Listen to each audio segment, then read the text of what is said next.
We do a nice little wrap up and put a bow on spring practice and start to look ahead to the fall of 2023. We also look at some other news from around campus that you might be interested in, and Tom Vanderford right here on the Locked On Ole Miss podcast.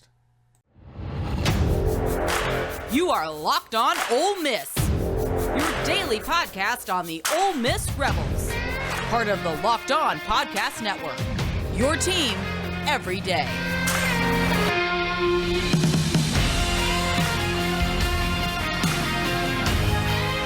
Thanks for making the Locked On Ole Miss podcast your first listen every day. We are free and available wherever you get your podcasts, including YouTube. Subscribe there, please. We'd appreciate it. Hi, I'm Stephen Willis. This is the Locked On Ole Miss podcast, and we're going to jump right into it. We're going to do a little bit of a wrap up around Ole Miss football after spring.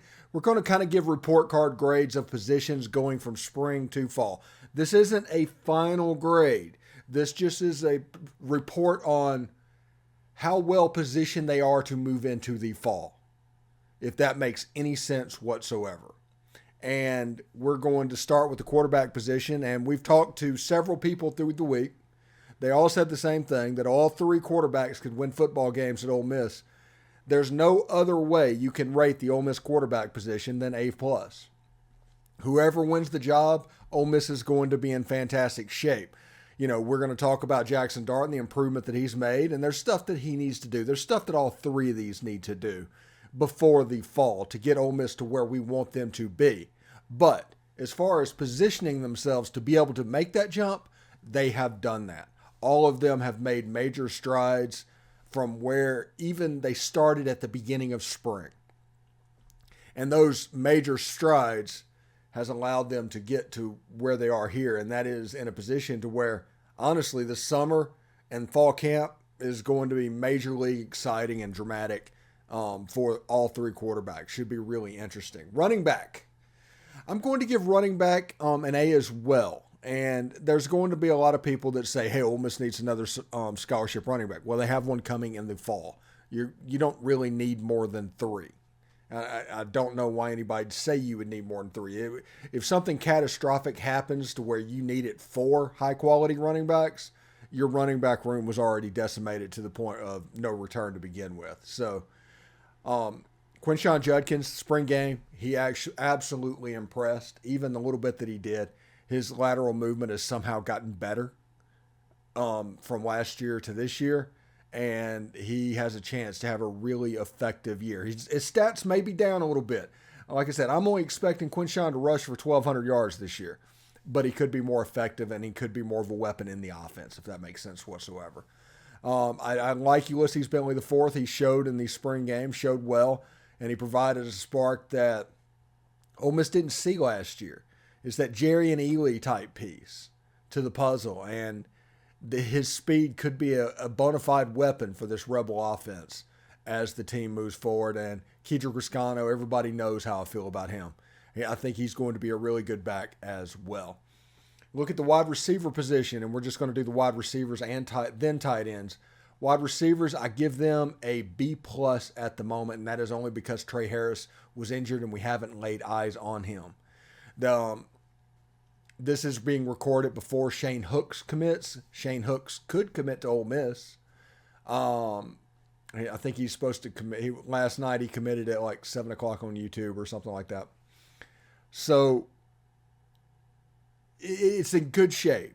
I like the wide receiver room. I think Chris Marshall has the ability to be unbelievably special. Trey Harris can be exactly what we expect him to be. But other players need to take a step up. J.J. Henry, Braylon Brown, those guys need to perform to their high school rankings, to be honest. And we'll see exactly what they do. The wide receiver room I do feel good about, and they have a chance to be really good, but they aren't quite there yet because one of our main two pieces, nobody's seen too much of him. That's all. Tight end, A+. Michael Trigg and Caden Priestcorn, all day, every day. I'll take that all the time. It has a chance to be uniquely special for Ole Miss football. And I'm Team 12 personnel, as you know. But Kyron Heath and Javante Connor and those guys, even Hudson Wolf, who has a chance in the fall to take the black no-contact jersey off for the first time in 3 years. if you can get anything out of Hudson Wolf, literally 3 snaps a year of high-quality football out of Hudson Wolf, you have helped this tight end room because of what is already at the top.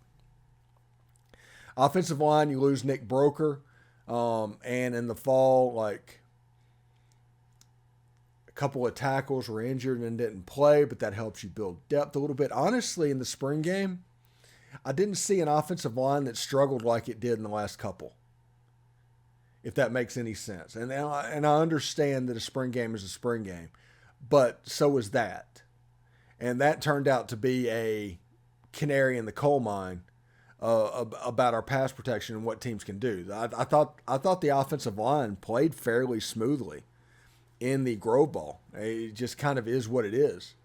But we'll see what happens. I'm going to give them a solid, I'm going to say B-, because they're one of the positions that Ole Miss needs to look at in the transfer portal just to beef it up for depth. When Lane Kiffin talked about, hey, the transfer portal can be used for depth, this is a type situation he was talking about. This and a defensive line were situations they can talk with.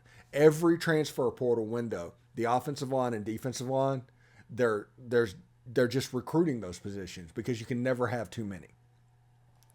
And I get that there's fans and media and the whole 9 yards that want to always need one. There's, no matter what position it is, you always need one more player. And yeah, that's probably true. You could be better if you have better players, but there is a point where you can win with the players you have. And that's where I think Ole Miss fans need to get. Not be so hyperbolic about needing players, or, it just isn't worth it. But offensively and on the offensive line, they have the talent there now to win and to be a pretty good offensive line. But I do think they should go get one more, just because the offensive and defensive line is imperative that you need more. Now, the defensive line. Defensive line, I'm going to give a C. And you're going to see some lower grades on this side of the ball from me. You're going to see some stuff, because I do think this defense is going to be a little bit clunky. But the defensive line, the front four of Cedric Johnson, Jared Ivey, J.J. Pegues, and Josh Harris, absolutely fine. And you even have a depth piece in Xavion Harris that's absolutely fine. But those other 3 pieces become interesting.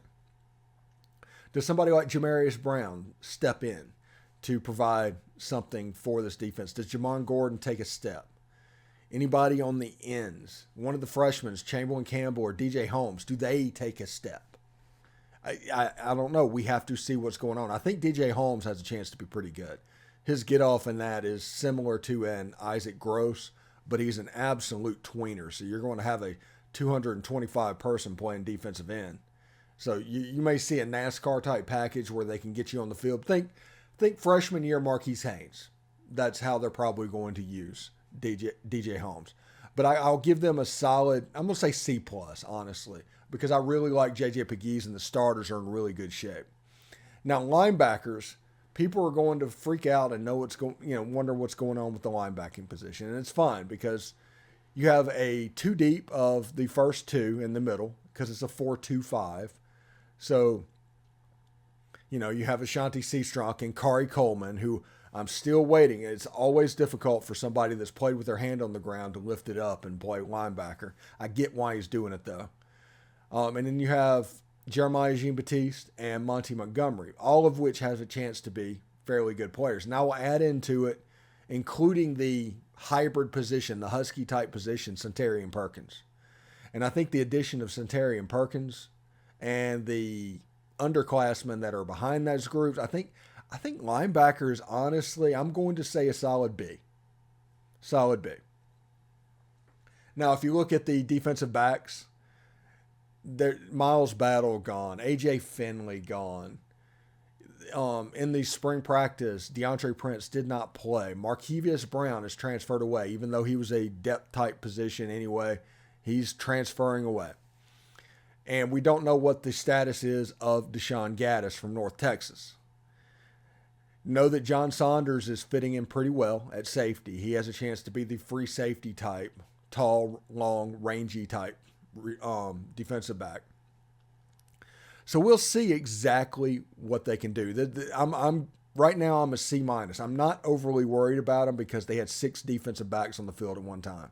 If you're telling me they can't find 4 whenever they needed a 2 deep of 12 players, if you can't find 4 players out of that 12 player 2 deep, you have kind of a problem. So we'll see what's going on. Punting, D. From what I hear, nothing has gotten improved, and I need to lay eyes on that. Field goal kicking, it's a solid A. Caden Costa, I'm more than happy with, and the kickoff man, I think named Caden as well. I'm forgetting his last name at the moment. He has a chance to be pretty good off the tee. So that is the grades of Ole Miss coming out of spring football into fall camp. They still have the transfer portal. They still have a way to get where they're going. But as you can see by our letter grades, there's not a total amount of questions that you need to worry about. But there are a couple of areas that Ole Miss is hoping to improve. It just kind of is what it is. Anyway, I do want to let you know that today's show is brought to you by Built Bar. Something exciting is coming to Built.com on April 22nd. I don't have all the details yet, but the excitement is real, and it is something you won't want to miss. If you know how Built works, they have the most incredible protein bars in the world, and they do these amazing flavor drops with unreal flavors in limited quantity. So mark your calendars and head to Built.com on Saturday, April 22nd to be one of the first to discover what the hype is about. I can't wait to see what this new flavor is. Make sure you use promo code LOCKEDON15. Hey, our promo code's back, LOCKEDON15, and you'll get 15% off your order at Built.com. You won't regret it. All right, thanks again for making Locked On Ole Miss podcast your first listen every day. We are free and available wherever you get your podcast. Locked On's NFL Mock Draft Special is here, and it is bigger than ever. Follow all 32 teams' first pick in a 6-episode ultimate mock draft experience. Only Locked On can deliver. All episodes are available now on Locked On NFL Draft, on YouTube, or wherever you listen to your podcast. Seriously, I did not get to participate in this one, but they do really, really cool stuff, and you might want to check that out. So I kind of want to do a little bit of a potpourri type session around the campus of kind of some newsworthy stuff that you might be interested in. The first of all is I got a DM, and I'm still going to classify this as a rumor because it has not been confirmed. But the rumor is that Hunter Elliot is supposed to pitch on Saturday. And that will help against LSU. You can avoid Paul Skeens. You have a chance to match up a little bit against their pitching. Just remember, one pitcher coming back for Ole Miss is a benefit to the whole staff. So it doesn't matter if you get 40 pitches out of him, you can use him as an opener and maybe piggyback him on somebody else and see exactly how that goes. But rumor is Hunter Elliott's supposed to throw Saturday as well.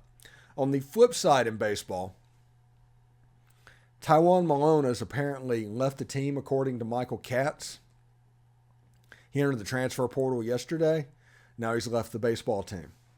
Now, I like Tywone. Seems like a really nice kid. But I have an issue with this. And I understand that kids need to do what's best for them. I get that. But also what's best for them is not best for everybody else, and they get to have opinions too. So you're not forced to just have to choke it up and take it. So you can have an opinion on it. When Christian McCaffrey, way back when in the Sun Bowl, opted out, and granted, he's the most made of glass player in the history of the NFL, in my opinion. He probably needed to opt out as much as anybody. I was against that. Because when you join a team and you agree to play ball, you have committed for the entirety of that season. Not just as long as that season benefits you.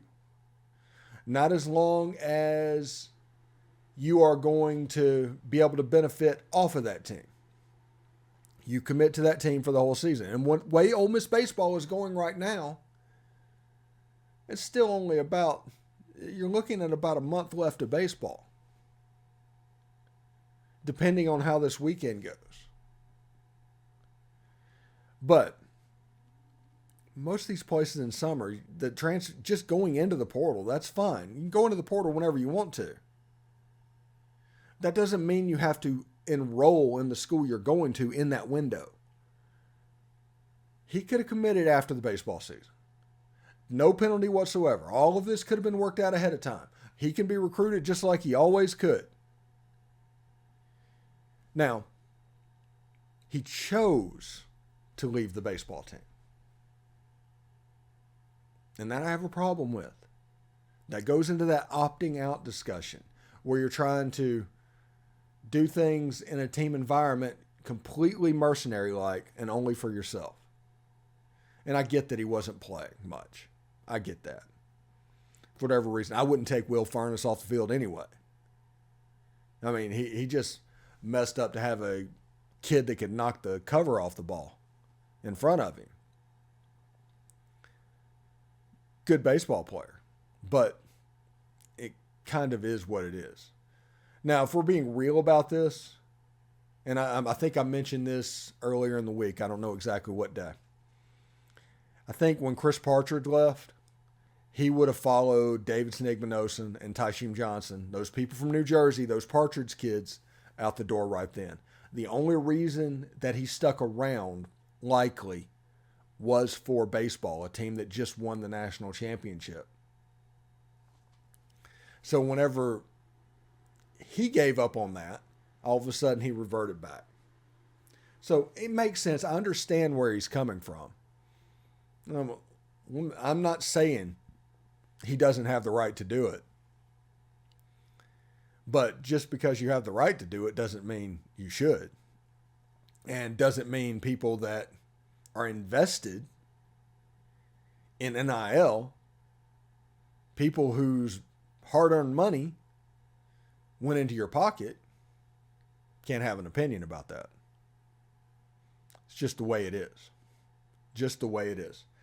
I hope that makes a little bit of sense to y'all, but it's just one of those things. It's kind of an is what it is type situation. Anyway, when we come back, we will have Tom Vanderford. We will talk about the Grow Bowl and get his reaction on it. We've been talking to people all week, getting their reaction on the Grow Bowl to try and get a consensus opinion of what is happening. And honestly, I did not know that this would be as cool as it was, and it has turned out to be absolutely fantastic and is now the way I'm going to cover Grow Bowls in the future. Anything to do with football like that, we are going to blow it out. We just absolutely are.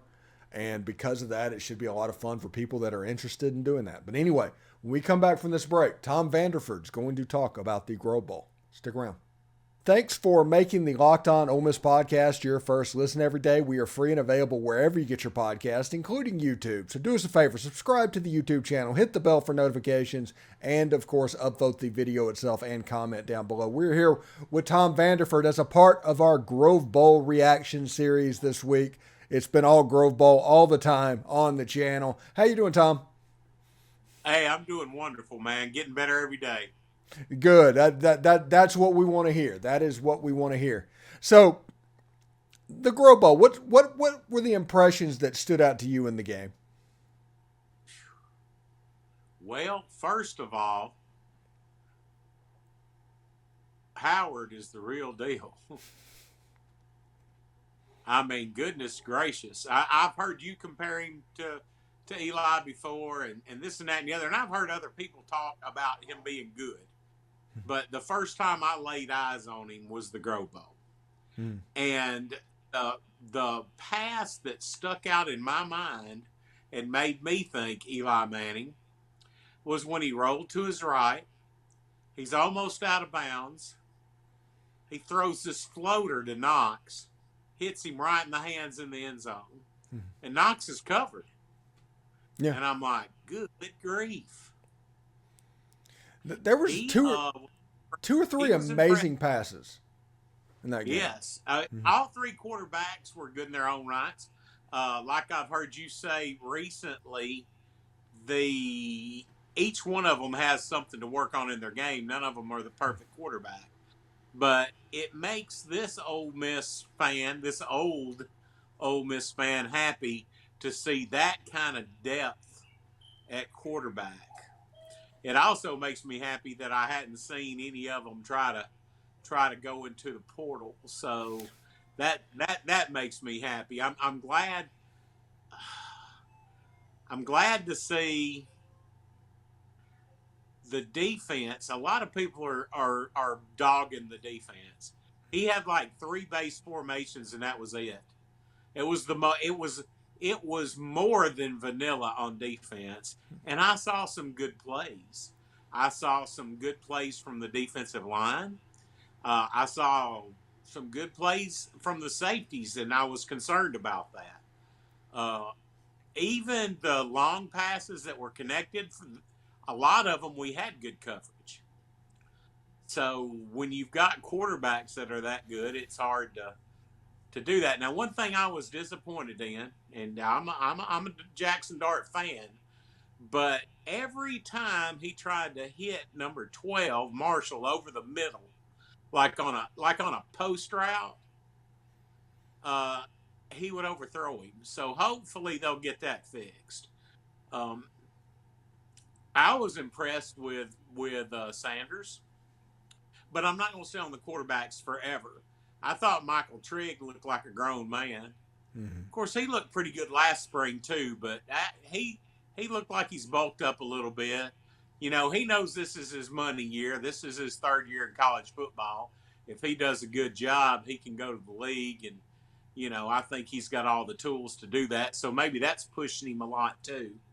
Linebackers, I thought there were 3 or 4 solid ones, and that made me happy because I know we're only going to use 2 for the most part. Mm-hmm.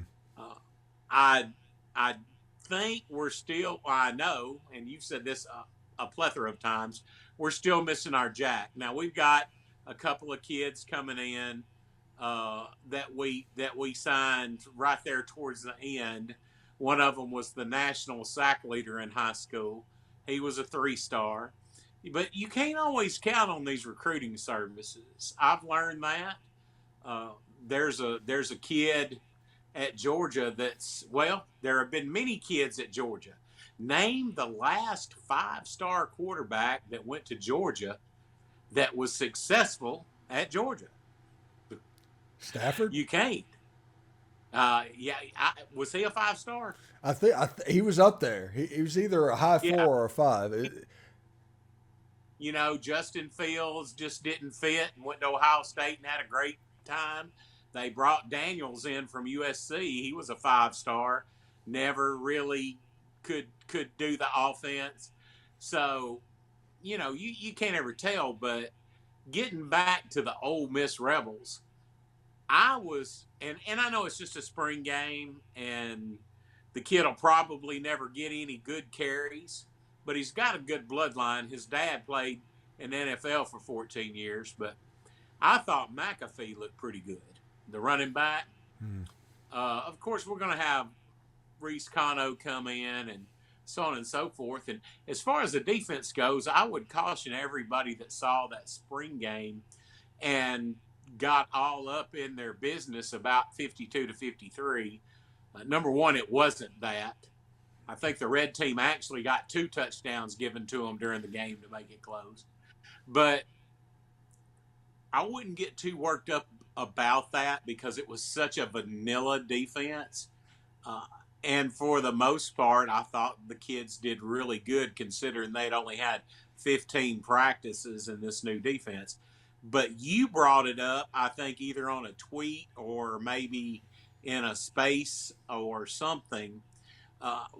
Don't forget, we've got some pretty good kids coming in that are going to contribute. You know, Suntarian Perkins is going to play. If it was me in the 4-2-5, he would be the Tony Connor type guy. I think in the old 4-2-5 that we ran when Freeze was there, I think it was called the Husky, but I'm not sure. My mind's going, I'm getting old. But I think Perkins would do great in that Tony Connor role. So there's some immediate help. I mean, he's a dadgum superstar. He's got NFL road all over him. So there's some help on defense, and we've got more help coming. And I don't think we're done in the portal either. I think, much like I think it was you that I saw that made a tweet I completely agree with. everybody's upset that we're losing the two safeties and the defensive lineman to the portal. Well, I'm sure they had a meeting with all these kids afterward and said, right now, here's where you are on the depth chart. And those three guys didn't like what they heard. Yeah, it's different times, man. Back when I was college age, and even when you were college age, there was no portal. And if you transferred, you'd have to sit out, and you'd probably end up at a smaller school anyway, if you even got a scholarship somewhere else. So you just stayed there, toughed it out, tried to work your way up the depth chart. This is an instant gratification era. So a lot of kids that aren't starting, they're wanting to go somewhere else. Tywone Malone, I love the kid, but he wasn't a starter. This is his third year on the defensive line. He was a top 100 player. He's not getting a lot of baseball playing time, which I have no idea why. I'm not a big baseball fan, but, early in the season, he knocks them out of the park, and I don't know the story there. But he wants to go somewhere else. Hey, more power to him. Michael Katz has reported that he's actually left the baseball team now. He went to the portal yesterday and left the baseball team. Yeah. So I think he was disappointed in how much playing time he was getting on the baseball team. I wouldn't be surprised if the football coaches, and I haven't heard this. This is just me. I wouldn't be surprised if the football coaches said, "Hey, dude, you trying to play two sports is killing you in football." Mm-hmm. Because usually when you see a two-sport kid, they usually give up the non-scholarship sport to concentrate more on the scholarship sport. And that's my thinking of what possibly could have happened to Malone. But Sabatini probably just saw himself buried in the depth chart. I see him going somewhere like Southern or Memphis or somewhere like that. I think he'd be a good fit. And the other kid, he was a sought after kid, so he may go back home to South Florida. He may end up at USF, or he may end up at Miami, or whatever the case is. But I'm overall pleased, and I think we're going to add a few more pieces through the portal. Now, the thing that gets me, I want to talk about this real quick, if you don't mind, because it just irritates the fire out of me. The Blue Bloods in the SEC made sure that there was a rule that there would be no SEC to SEC transfers after February 1. So, in other words, everybody that enters the portal right now, according to the rules that the SEC made, can't go to another SEC school. And you've already got Auburn, trying to get waivers to get some kids. And it's like, no. You guys made the rule. You can't change it just because it doesn't benefit you. But I'm sure they're not the only ones. Now, if that was to happen, I'm sure that we would try to get in with some of these kids too that are transferring. But as I understand it now, any kid in SEC that hit the portal after spring cannot go to another SEC school. Yeah. You have to go into the portal before February 1st, I think. Exactly. So, that's why we're looking at the lineman from Wyoming. We're looking at some more pieces here and there. Everybody's like, you've got too many receivers. I'd still take the receiver from TCU. I'm sure he's going somewhere else with big money, but I'd take him tomorrow. Yeah. You can never, in offense, you can never have enough good receivers. That's just my opinion. Yeah. And just to let you know, tonight, as we record this, it's like 4:00 in the afternoon on Thursday. Shane Hooks is supposed to commit tonight at about 7. And a lot of people think he's probably going to commit to Ole Miss. So that's something everybody, not keep an eye on, but that's something that could have happened. But that's for your benefit, another wide receiver. Yeah. That's awesome. Yeah. Reel them in.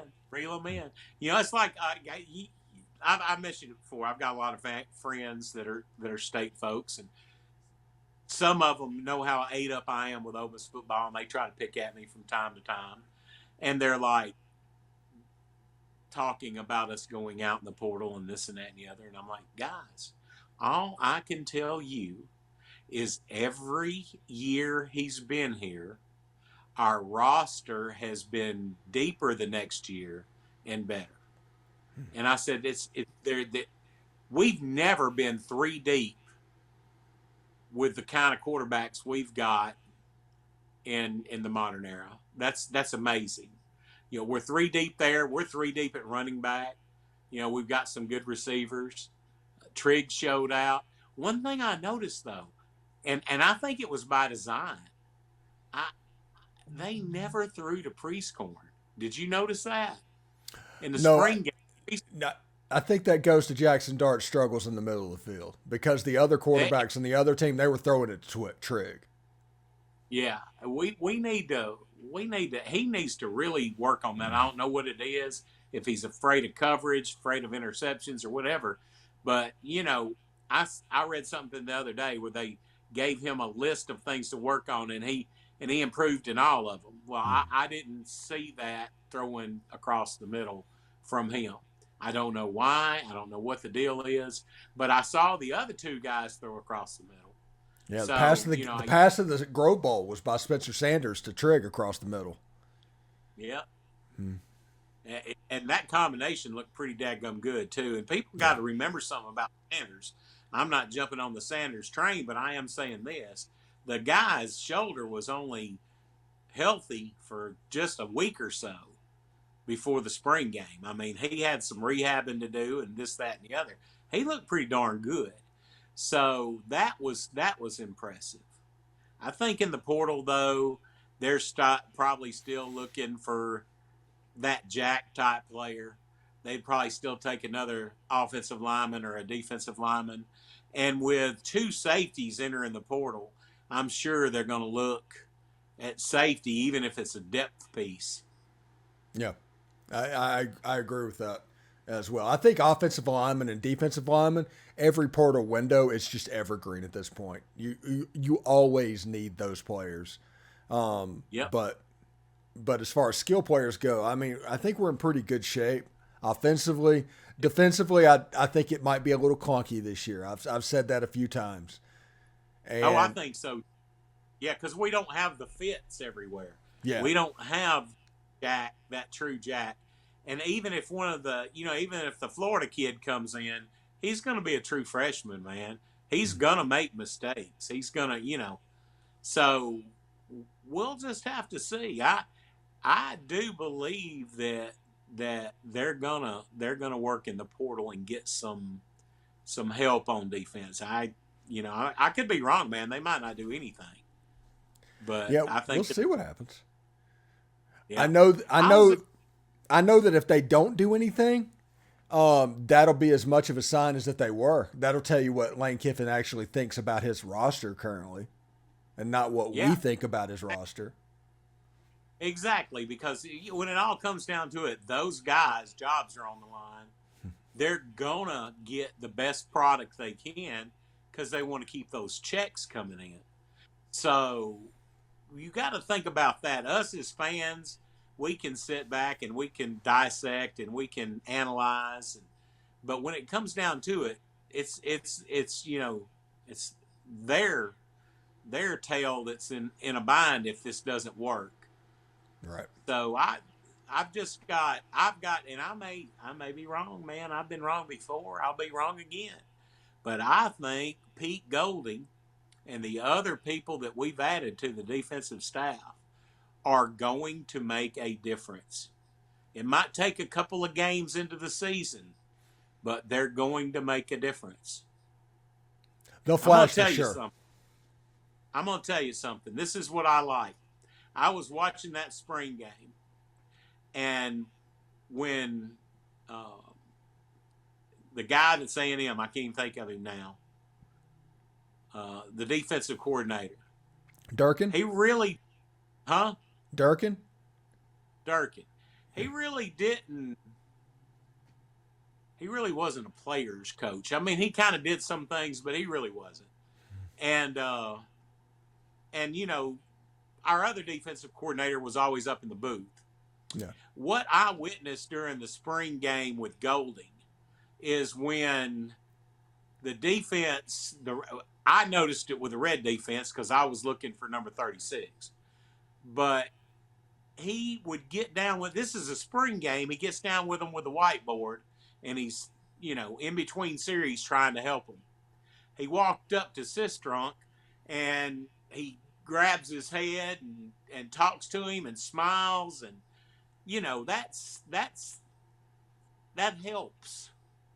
I'm not saying you have to do great things for the players, but just letting them know you care and letting them know that they feel like you're an important part of the program really, really helps. And I think we're going to be fine when we learn his system. Indeed. And you're right. We need a couple of more fits, but hey, we'll see. Yeah, they'll get here. Yeah. You never know. You never know. He's a smart guy.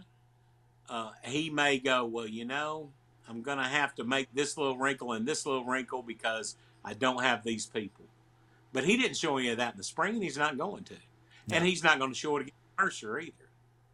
You know, but we'll see it.